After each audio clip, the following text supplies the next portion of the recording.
არა და 40,000-ზე მეტი სახეობაა მარწყვის. განათლებით ვარ ისტორიკოსი და პროფესიით ვარ პროფესიონალი მორაგბე. ეს იქნება გარღვევა, მანქანას რო ფრთები გამოასხა და იფრინოს, ეგეთი რაღაცა არის დაახლოებით ვინც ერკვევა ამ თემაში. ჰიდროპონიკის სისტემა, ოღონდ მცირე სიღრმე, ეს არ არის სუფთა ჰიდრო, ესე რომ ვთქვა. შტაბეჭდილების ქვეშ ვიყავი, რომ აი იმდენმა იმიგრანტმა გაიარა ჩვენთან ონლაინ კურსი, რომ თქვენ ამას აკეთებთ საქართველოში, სრულიად უფასოდ, ყველასთვის. იმიტომ რომ ჩვენ ვიმყოფები ისეთ სინათლის ზონაში, სადაც ივნისში ავლენენ პოტენციალს ძირითადად ეს ჯიშები და სახეობები. საქართველოში არის 7 სინათლის ზონა. სამწუხაროდ, ესე იგი 90 წლის მერე არ არის ეს სინათლის ზონების მონაცემები განახლებული, ანუ ამ ქვეყანას სრული პოტენციალი გააჩნია იმისათვის, რომ არ იყოს დამოკიდებული იაფ იმპორტზე.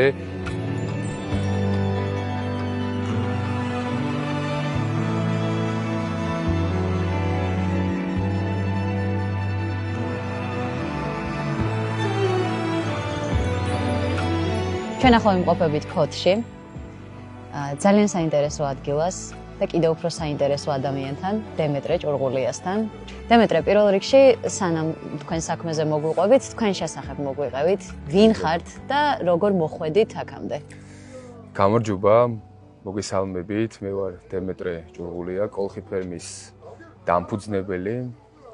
პროფესიით არა ვარ აგრონომი. განათლებით ვარ ისტორიკოსი. და პროფესიით ვარ პროფესიონალი მორაგბე. პირველად ეს იდეა ჩემი საფრანგეთში თამაშის დროს მოვიდა ჩემს მამას.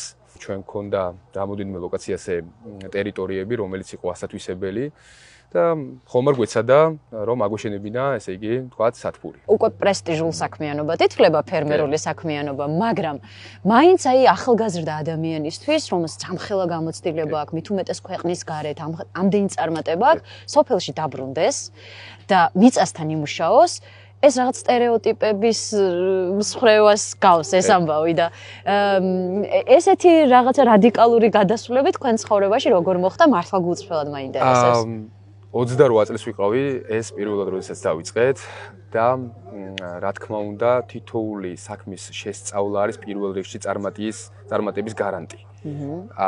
თუ საქმე არ იცი და მას ესე იგი დეტალურად არ ფლობ, წარმოუდგენელი არის რომ რაღაცა თქვა სიმაღლეებზე ახვიდე. რაც შეეხება რაღაცების დათმობას, არაფერი არ დამithმია, ესე რომ თქვა, პარალელურად ვუთავსებდი და ვუთავსებ დღესაც, პლუს დამატებით სოფლიო რაგბის ლიცენზირებული მწვრთნელი ვარ, პლუს დამატებით და ორივეს და სამივეს, რასაც ვაკეთებ, ესე იგი, ყველაფერს ერთად ვცდილობთ, რომ მაქსიმალური შედეგი გქონდეს. რა თქმა უნდა, როდესაც ეს ყველაფერი დაიწყო, წარმოდგენა არ ქონდა, აი პირდაპირ რაც თქვა, რასაც თქვა, ბაბუები ბავშვობაში გვიკეთებდნენ, იმის იქით ჩვენ ფერმერულ საქმიანობასთან არ ქონდა. თქვენ ახსენეთ, რომ სტერეოტიპების ესე იგი დანგრევა და მე თავიდანვე, როდესაც ეს დავიწყეთ, შევეცადე ამ სტერეოტიპების დანგრევას რა მიმართულებით. საოცრად არ მიყვარს სიტყვა გლეხი. აი, რატომღაც შემთთვის ასოცირდება რაღაც კრინობით ფორმაში. და ფერმერობა, სადაც ახლა თქვათ, საფრანგეთი იყო ჩვენ შემდგომ სწავლა მოგვიწია ესპანეთში, ნიდერლანდებში და ასე შემდგომ, ხედავდით რომ ფერმერებს რამხელა უფლებები ჰქონდათ საკანონმდებლო ორგანოებში იყვნენ წარმოდგენილები და მოკლედ იმხელა დოვლაც ქმნიან განვითარებული ქვეყნებისთვის, რომ დიდი წონა აქვთ საზოგადოებრივ და არა მხოლოდ ცხოვრებაში. შესაბამისად შევეცადეთ რომ ეს ფერმერული მიმართულებით წავსულიყავით. რა თქმა უნდა, ჩვენი მცირე წვლილი რომ შეგვეტანა ამ საქმიანობაში საქართველოში. თუ რატომ, რა შედეგებამდე მივედით და რა მოიტანა რამდენი წლიანმა შრომამ? მე-7 წელია უკვე. მე-7 წელია ამ საქმემ რა შედეგი დადო? დღეს ამაზე უნდა ვისაუბროთ მომდევნო 20 წუთის განმავლობაში, ამიტომ აუცილებლად დარჩით ჩვენთან ერთად და ამ სანამ საქმიანობაზე უშუალოდ ვილაპარაკებთ, ერთი თვალის შევლებით მინდა ჩემი შტაბეჭდილება გითხრათ. ფოთი არის უნიკალური ქალაქი, თავის დაგეგმარებით, ეს ძალიან კარგად ვიცით. და თქვენთან რო შემოვედი, პირველი რაც ჩემ თვალს ძალიან გაუხარდა და ეს სიამოვნა, აი ეს ფოთის ეფექტი აქ იგრძნობა პირდაპირ. ყველაფერი ისე ლამაზად გაქვთ დაგეგმილი და მოწყობილი. ძალიან დიდ შტაბეჭდილებას ახდენს ალბათ პირველად აქ მოსვლისთანავე და ეხლა ვნახოთ შიგნით როგორ არის ეგ ყველაფერი დაცული. არის თუ არა ისე როგორც გარედან ჩანს.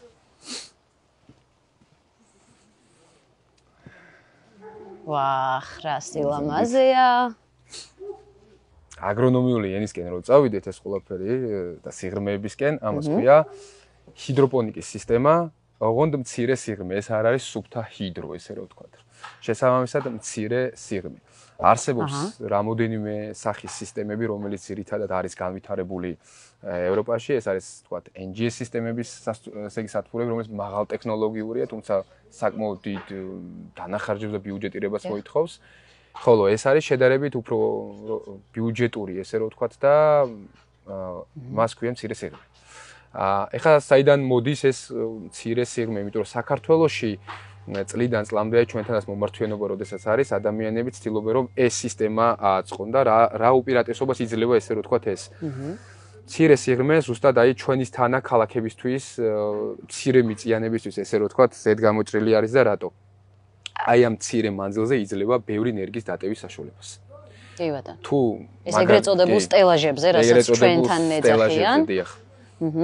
იძლევა საშუალებას და პირველად ეს ყველაფერი შემოიტანეს ევროპელებმა, იმიტომ რომ ევროპაში ფერმერებს ესე რომ ვთქვათ ძალიან დიდი ტერიტორიები არ აქვთ, ახლა ჩვენთან არის ადამიანები, ვისაც ზოგს 5, 10, 15, 20 ჰექტარი აქვს ხოლმე, ამის საშუალება არ აქვთ და შესაბამისად რაც აქვთ, მაქსიმალურად ცდილობენ რომ ათვისებული იყოს. ძალიან ეფექტურად სხვათა შორის. შედარებისთვის რომ ავიღოთ, მაგალითად 1000 კვადრატიან სათბურში თუ გრუნტზე კლასიკურად შეიძლება რომ დაეტიოს სიტყვაზე 5000 ენერგია 1000 კვადრატში NGS უბრალოდ მცირე სიღრმეზე შეიძლება რომ დაატიოთ დაახლოებით 4-ჯერ მეტი 20-25000 ცალი ენერგია. შესაბამისად ეს იძლევა ეფექტურად ესე იგი ტერიტორიის მაქსიმალურად ათვისების საშუალებას. ჩვენ არაერთ მარწყვის სათბურში ვყოფილვართ. ჩემი დაკვირვებით სტატისტიკურად არ გვხდება ხოლმე ამ ტიპის სათბურები მრავლად და რატომ? უფრო მეტ დანახარჯს მოითხოვს თუ ეს კონსტრუქცია ჩვენთვის ჯერ კიდევ ახალია ესეთი მოდელი სასათბურე მეურნეობაში. თქვენ ახლა სწორად აღნიშნეთ პირველ რიგში ეს არის ჩვენთვის ახალი ქვეყანაში, შედარებით ახალი, ვიდრე მაგალითად ახლა კლასიკურად, რასაც ქვია გრუნტზე თქვა, ღია გრუნტში გაშენება ან დახურული გრუნტი გულისხმობს სათბურებში გრუნტზე გაშენებას. ყველაზე მნიშვნელოვანი რაც არის, ეს არის ინფორმაციის სიმწირე და ცოდნა, თუნდაც დამწყებ ფერმერებში ან არსებულ ფერმერებში, იმიტომ რომ ჩვენ წავაწყდით ამ პრობლემას. აი, როდესაც ისედაც მარწყვი არ არის მარტივი კულტურა, მას სულ ჭირდება წერტილოვანი ცოდნა და აი, როდესაც ხშირად მეუბნებიან თქვენ რომ აღნიშნეთ, ესე იგი მორაგბე და ფერმერი რა შუაშიაო, სადაც პოულობ კავშირს ეს არის რომ როგორც ესე იგი რაგბის გუნდისთვის დაგეგმა არის წინასწარ მნიშვნელოვანი, ასე ხდება ზოგადად ამ კულტურაში და ზოგადად ფერმერებში, ნუ წინასწარი გეგმება მთელი სეზონი. თურმე წარმატების მისაღწევად, ესე რომ ვთქვათ, აი აქ შეხების წერტილს პოულობთ ხოლმე, ესე რომ ვთქვათ. შესაბამისად, მცირე სიღრმე ზოგს აშინებს, ზოგს არ აშინებს. და როდესაც ჩვენ გვეუბნებიან რომ აი კონსულტაცია როდესაც სჭირდებათ, პირველი ვეუბნები თუ გამოცდილება არ აქვს, დაიწყეთ გრუნტით. ანუ კლასიკური გრუნტი. გრუნტი უფრო მეტ შეცდომებს პატიობს, ვიდრე ეს მცირე სიღრმე. გასაგები. რატომ? იმიტომ რომ აქ სულ ხედავთ რომ ისედაც მიმდინარეობს წერტილოვანი კვება აი ამ წვეთოვანების საშუალებით, ერთი ზედმეტი გადაცდომა და შეიძლება სავალალო შედეგებამდეც მივიდეს. ამიტომ წერტილოვანი ცოდნა არის აქ საჭირო, ან ისეთი აგრონომის სკოლა, რომელიც ნამდვილად ერკვევა ამ საქმეში, რომ ვთქვათ, წარმატებამდე მიიყვანს ფერმას. ჩვენი ფერმერების ერთ-ერთი ყველაზე მნიშვნელოვანი პრობლემა რაც არის, ხოლმე როცა იწყებენ თავიანთ საქმიანობას, ეს არის კომპეტენტური კადრების, გამოცდილი კადრების, აგრონომების ზოგადად ნაკლებობა, იმიტომ რომ კომპლექსურია ეს პრობლემები, განათლებასაც უკავშირდება, არც სტუდენტებს აქვს შესაძლებლობა, ვთქვათ, თანამედროვე გამოცდილებები გაიზიარონ სწავლების პროცესში. თქვენ როგორ მოახერხეთ აი ამ გამოცდილების არქონის მიღმა ესეთი რთული აქამდე ნაკლებად ცნობილი პრაქტიკის თქვენთან დანერგვა და ესე წარმატებით მერე კარგი კითხვაა სიმართლე რო გითხრათ, ყველა ფერმა მოიტანა ჩემი აზრით ჩვენ სწორად ავიღეთ გესი. ეს იყო რომ პირველად რესურსები ჩავდეთ ჩვენს სწავლა-განათლებაში.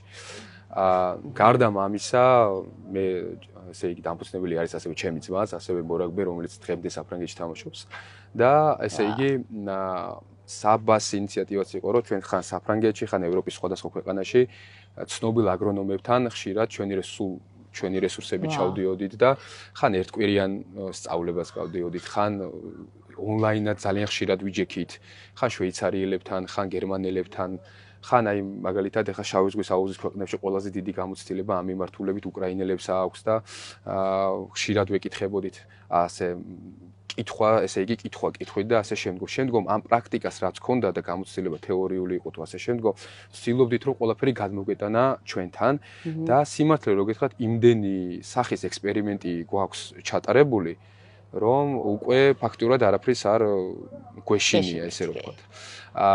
შესაბამისად მე ვთვლი რომ ეს იყო სწორი გეზი თავიდან რო ავიღეთ. ამან შემდგომ მოიტანა და რა პრობლემები შევეშეხეთ აი თქვენ თქვით ახლა რომ წლიდან წლამდე ტენდენციაა რომ იკლებს ეს აგრონომია და ფერმერობა ქვეყანაში.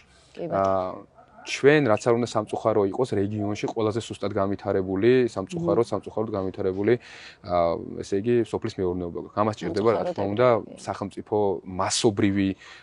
სახელმწიფოს მასობრივი ჩართულობა რომ მოხდეს ესე იგი ამ მიმართულებით მაქსიმალური ჩართულობა, ესე იგი ახალგაზრდობის მით უმეტეს, რაც ძალიან მნიშვნელოვანია. თუმცა მე გეტყვით რომ აი ხშირად რაღაცა ნარატივი არის გავრცელებული რომ თითქოს ახალგაზრდებს მუშაობა არ უნდათ, თითქოს სოფელში დაბრუნება ვიღაცას არ უნდა, ჩვენ ქალაქში ვართ, თქვენ წარმოიდგინეთ სოფელში მით უმეტეს ვისაც ტერიტორიები აქვს. და სიმართლე რო გითხრათ, აი 7 წლის განმავლობაში თითქმის 15000-ზე მეტი კონსულტაცია გვაქვს ჩვენ გაცემული, ესე იგი ონლაინ და 300-ზე მეტი ადამიანი ადგილზე ყავს მიღებული, ვისაც კი სურვილი ქონდა, არავის არ დავზარებივარ და რატომ გავაკეთეთ ახლა ეს ყველაფერი. როდესაც ჩვენ ვიწყებდით პირველი ეძებ რას? პირველი ეძებ ეს არის პირველი ინფორმაციის წყარო არის, რა თქმა უნდა, დღეს ინტერნეტი და YouTube. არც ერთი ქართულ ენოვანი არხი არ მოიძებნა, სადაც შეიძლებოდა რომ აი მაქსიმალური ინფორმაცია უბრალოდ ადამიანის გამოცდილების ამ სფეროში მიგეხო. და რაღა არ ვაციეთ, ესე რომ თქვათ, არ ვაცხელეთ და პირველი ქართული აგრონომული კონტენტი ინტერნეტში YouTube არხი, ესე იგი პირველი ჩვენ შევქმნით. რა მაგარია. და კოლხი ფერმა არის პირველი ქართული ენოვანი კონტენტის ავტორი YouTube სივრცეში, რომელიც დღეს ესე რომ ვთქვათ, საკმაოდ დიდი ინფორმაციას 260 ვლოგზე მეტი გვაქვს გადაღებული და ვაწვდით ჩვენს გამოცდილებას. ის რაც ოდნასაც თქვენ აზიარებთ, ამის მიღება ჩვენთან კიდევ სხვა პრაქტიკაა ამის, ხო, ევროპაში ძალიან მოთხოვნადია და თან არც ისე ესე ვთქვათ, იაფი სიამოვნებაა მსგავსი კონსულტაციების მიღება. თქვენ ამას აკეთებთ საქართველოში, სრულიად უფასოდ, ყველასთვის ხელმისაწვდომ პლატფორმაზე, YouTube-ის არხზე, სადაც შეუძლია ადამიანს შემოვიდეს და სრულფასოვნად მიიღოს და გაიზიაროს თქვენი გამოცდილებები, ხო? კი. ძალიან მაგარია. გმირობის ტოლფასია ეგ ამბავი, მართლა და ძალიან დიდი მადლობა ამისთვის. მადლობა თქვენ. რატომ იყო რამოდენიმე კითხვა დაისვა, რომ ამ ინფორმაციას უფასოდ რატომ აზიარებთ? რატომ? იმიტომ რომ ჯერ ერთი და მოდი პირდაპირ ვთქვა და ძალიან ისე არათავდაბლურად რო ვთქვა, მარკეტინგის ერთ-ერთი ყველაზე მნიშვნელოვანი ეტაპი ეს არის და მაგის გარდა ჩვენ შევეჩეხეთ როგორც გითხარით ამ პრობლემას, რომ საქართველოში ძალიან გამოცდილი და ესე რომ ვთქვა, ამ საქმეში ხცოვანი აგრონომები არიან, თუმცა არ შეიძლება, ჩემი პრაქტიკიდან გამომდინარე, იყო მაგალითად ბოსტნეულის აგრონომიც და სიტყვაზე კენკრის აგრონომიც. იმიტომ რომ საკმაოდ განსხვავებული კულტურებია აბსოლუტურად. მე ყველა აგრონომის იქნება თუ გამოცდილი ადამიანის შრომას ყოველთვის პატივსავ და ხშირად ჩემს ვლოგებში ვამბობ, რომ რასაც აქ აისმენთ, ეს არის მხოლოდ ჩვენს პრაქტიკაზე და თეორიაზე დაფუძნებული. ასევე რამოდენიმე წლის შემდგომ აი ინფორმაცია და აი კურსის გავლა აი ამ მიმართულებით რომელიც საკმაოდ მნიშვნელოვანია რომ ინფორმაცია მიიღო რომ რაღაცა დაიწყო რომ საბაზისო ცოდნა გქონდეს ქართულ ენაზე ვერ მივიღეთ. ძირითადად არის თქვათ რომელი პესტიციდი ან ფუგიციდი როდის იყოს გამოყენებული, იყოს მაგალითად სასუქი როდის მიეცეს და ასე შემდგომ, მაგრამ გადავწყვიტე რომ შემიქმნა სასწავლო კურსი. სასწავლო კურსი შევქმნით 6 თვე დაახლოებით დამჭირდა რომ ეს სასწავლო კურსი დამეწერა. პირველი ესე იგი ქართულ ენოვანი სასწავლო კურსი მარწყვის მოყვანის შესახებ არის კოლხი ფერმა ამის ავტორი. მე ესე რომ ვთქვათ და ეს არის 122 გვერდიანი სასწავლო კურსი, რომელიც არის 5 ძირითადი თავისგან შედგებოდა 25 ქვეთავისგან და მე საკმაოდ ისეთი შთაბეჭდილების ქვეშ ვიყავი რომ აი იმდენმა იმიგრანტმა გაიარა ჩემთან ონლაინ კურსი, რომ გახარებული ვიყავი, იმიტომ რომ ეს ხალხი ამბობდა, რომ როდესაც დავბრუნდები ამ ცოდნით, შემდგომ ესე იგი გავაკეთებთ ამას და ცოდნა გექნა და ჩვენ მათთან ვრჩებით მუდამ, აი გაიარა და არ ვანებებ თავს, არამედ პირიქით სულ მათთავად რამე თუ ჭირდებათ, ყოველთვის მაქსიმალურად ვცდილობ, რომ ესე იგი გავცე პასუხები, იმიტომ რომ ვიცი რამდენად რთული არის, როდესაც კითხვა გაქვს და პასუხს ვერ იღებ. იმიტომ რომ ეს გზა თქვენს გამოიარეთ. ნამდვილად, ზუსტად მაგიტომა ის ზუსტად.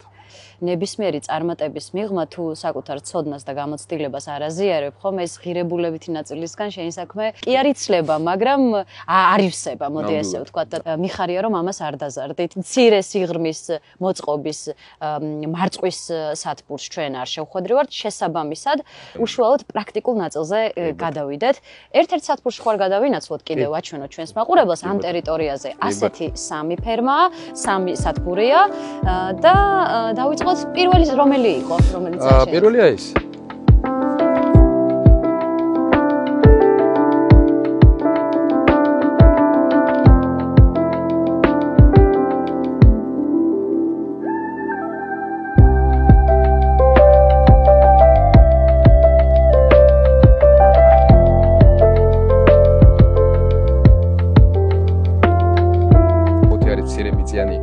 ქალაქი და შესაბამისად ჩვენ სხვადასხვა ლოკაციებზე გვაქვს ეს სათბურები, უბრალოდ მინდოდა რომ გენახათ ეს ყველაზე ახალი სათბური, რომელიც არის გაკეთებული. თავარი არის რომ კონსტრუქცია უნდა იყოს სწორად შერჩეული. მოგეხსენებათ რომ სათბურში ყოველთვის გამოიყოფა მზის მხარე და მზისგან დაფარული მხარე. ამ შემთხვევაში ჩვენ როდესაც გავართ, ესე იგი ყოველთვის ესე იგი დასავლეთიდან აი ესე ამოდის ხოლმე მზე და შემდგომ ჩადის ესე თუ დავდგებით, ესე იგი აღმოსავლეთის მხარე. შესაბამისად მზისგან დაფარული მხარე ყოველთვის შედარებით იგვიანებს და დაგვიანებაზე რასი არის საუბარი, დაყოფის თქვათ დამწიფება, სიმწიფის პერიოდი დაახლოებით 3-4 დღით უსწრებს ხოლმე მზის მხარე და ზევითა, ესე იგი, სტელაჟები, წკრივები, რომელიც არის მოთავსებული. ხშირად აქვს მაგალითად ადამიანებს კითხვა, როდესაც ესე იგი გვირეკავენ, რომ ახლოს დავრგოთ ეს ნერგები, მაგალითად ერთ ტომარაზე, ამ grow bag-ზე, რომელიც არის ესე იგი კუსტარულად ჩვენს მიერ გაკეთებული და შიგნით მოთავსებული არის ნეიტრალური ტიპის ტორფი. ნეიტრალური ტიპის ტორფი არის მოთავსებული, პლუს აგროპერლიტი არის დამატებული, რომელიც ტენიანობის შენარჩუნებას უწყობს განსაკუთრებით ცხელ პერიოდში ხელს.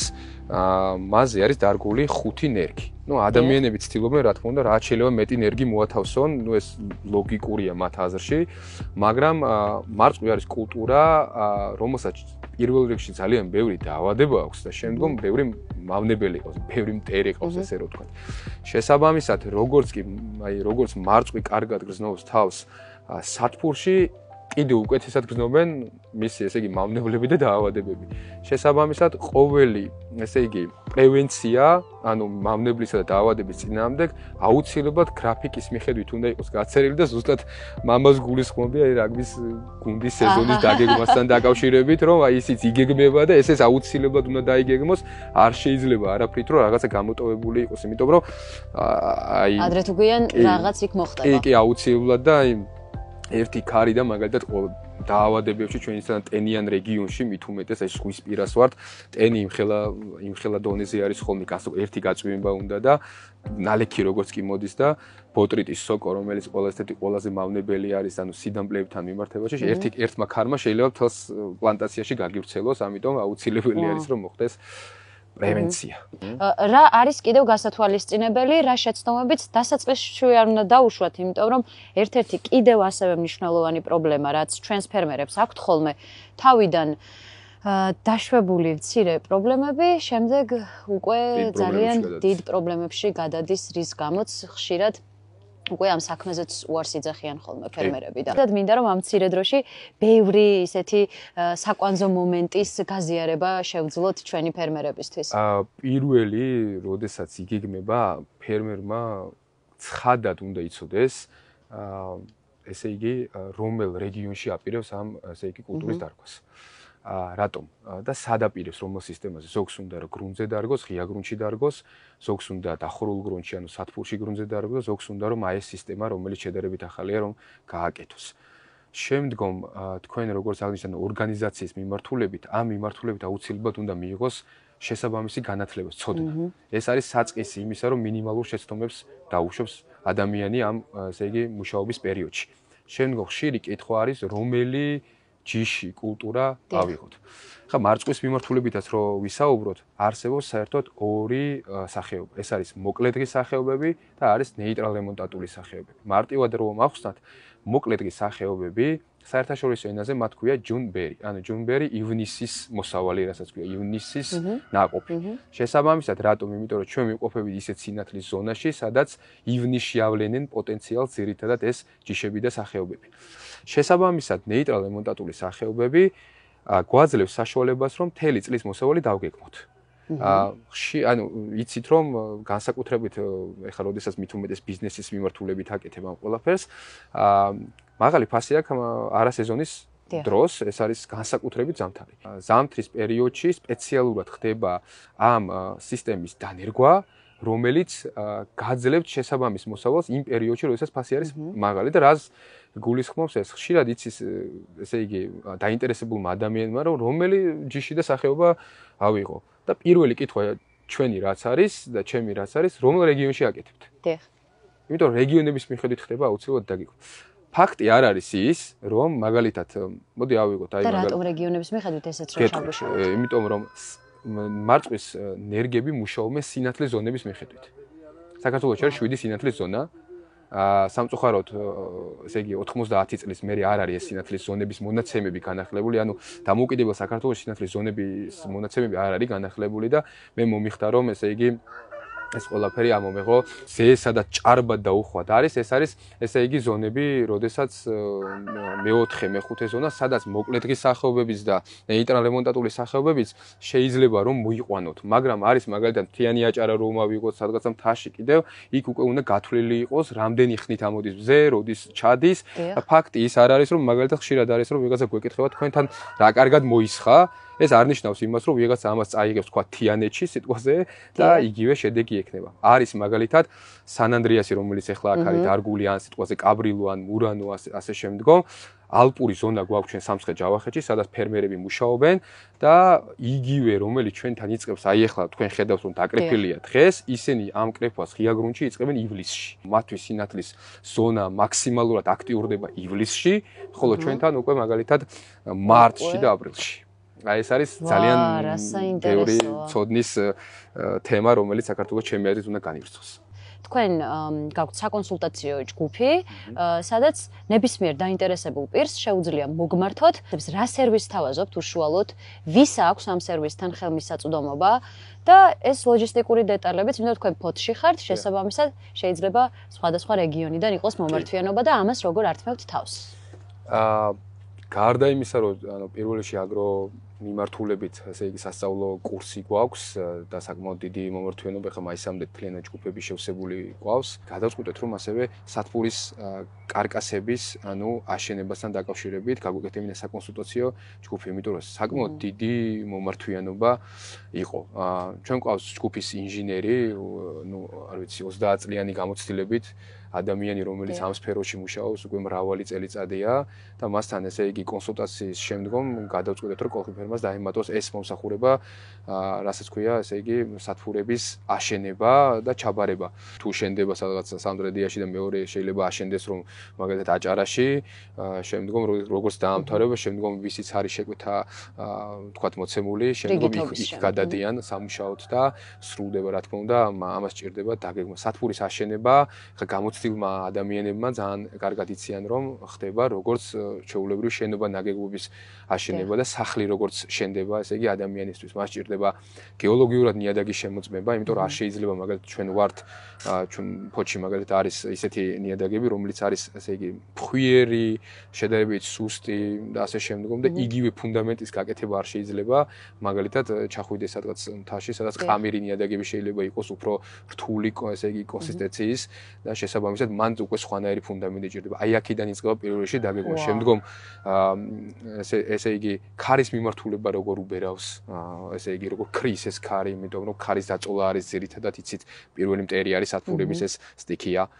შემდგომ თავარი კითხვა არის, როდესაც გვირეკავენ, რომელი კულტურის მიხედვით გსურთ რომ ააშენოთ ეს სათბური. იმიტომ რომ მარწყვის სათბურის მაგალითად სჭირდება მაღალი ჭერი. თქვათ ვიღაცა აშენებს მაგალითად უნდა რომ წვანილი მოიყვანოს, მათ იმას იმხელა ჭერი არ სჭირდება და შესაბამისად შეიძლება უფრო სხვანაირი ესე იგი კონსტრუირება მოხდეს ამ ყველაფერს. მოცვის სათბურე შედარებით ასევე მაღალი ჭირდება. თქვენ ნებისმიერი კულტურის შემთხვევაში გასცემთ რეკომენდაციას რა ტიპის სათბური შეიძლება ავაშენოთ? დიახ, იმიტომ რომ ფაქტიურად რაც შეიძლება რომ საქართველოში ახლა ტრადიციული იყოს, ეს არის ბოსტნეული, ეს არის კენკროვანი კულტურები და ასე შემდგომ ხდება ამ ყველაფრის ესე იგი დაგეგმარება წინასწარ. ამას რა თქმა უნდა პერიოდი ჭირდება, ამ ინჟინერულმა ჯგუფმა უნდა შეისწავლოს და შემდგომ ხდება ამ ყველაფრის დაგეგმა, შემდგომ ხდება ესე იგი კარკასების ან ჩამოტანა კლიენტის მიხედვით როგორც მას სურს, ან ხდება საამქროში ამ ყველაფრის დამზადება. ანუ არსებობს იცით სამეწარმეო სათბურები, არსებობს თაღოვანი სათბურები, ხა ეს თაღოვანი სათბურია, რომელსაც თქვენ უყურებთ და შესაბამისად კულტურის მიხედვით ხდება ამ ყველაფრის ფორმირება.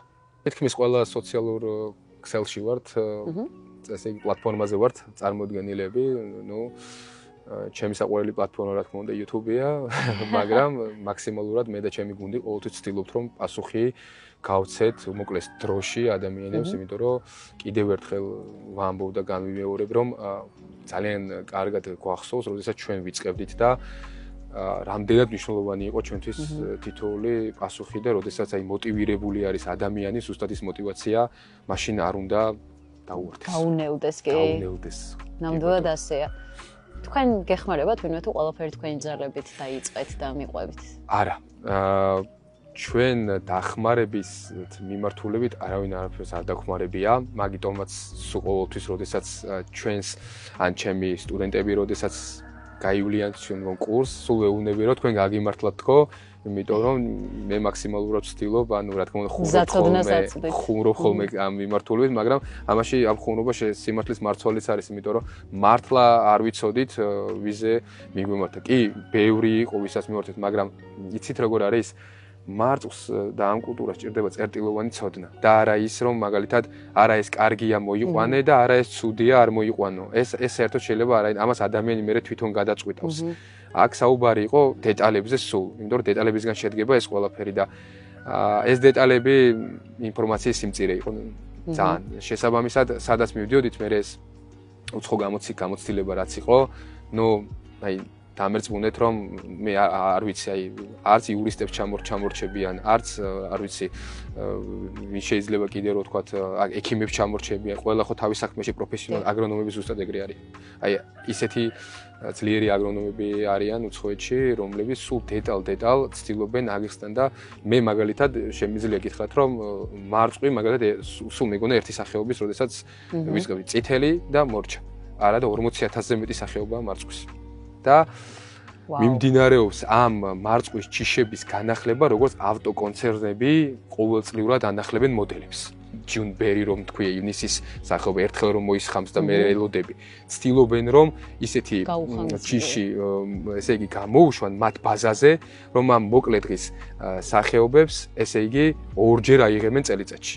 და ეს თქვენ წარმოვიდგინეთ რაზე არის საუბარი, ანუ ფერმერს შეიძლება რომ ამ ჯიშების საშუალებით კარგ პირობებში ერთი ნერგისგან 2.5-3 კილო აიღოს ერთი ნერგისგან. ეს იქნება გარღვევა, აი მანქანას რო ფრთები გამოაცხადა და იფრინოს ეგეთი რაღაცა არის დაახლოებით ვინც ერკვევა ამ თემაში. მოკლედ ძალიან გულშემატკივრობთ დემეტრე, ძალიან დიდი მადლობა და მთელი გულით გისურვებთ წარმატებებს ყველანაირ საქმეში, რაც აკეთებთ. დიდი მადლობა თქვენ ჩამოგზავნებისთვის, თქვენს გადამგებ ჯგუფს, რა თქმა უნდა, ტელევიზიას. ძალიან კარგ საქმეს აკეთებთ და დამერწმუნეთ რომ ფერმერები ამ ქვეყანაში მოწყვლადი ჯგუფია და ფაქტიურად ესე შეიძლება ითქვას და მათ ჭირდებათ ძალიან დიდი მხარდაჭერა, იმიტომ რომ ფერმერები ყველა განვითარებულ ქვეყნებში ქმნიან ძალიან დიდ დოლარს. შესაბამისად, ამ ქვეყანას სრული პოტენციალი გააჩნია იმისათვის, რომ არ იყოს დამოკიდებული იაფ იმპორტზე, რომელიც ჩვენს ქვეყანაში სამწუხაროდ აი პირდაპირ რომ გითხრათ სავალალო მდგომარეობაშია და იყოს საკმაოდ ძლიერი აბსოლუტურად ყველა მიმართულებით. მადლობა კიდევ ერთხელ. მადლობა თქვენ.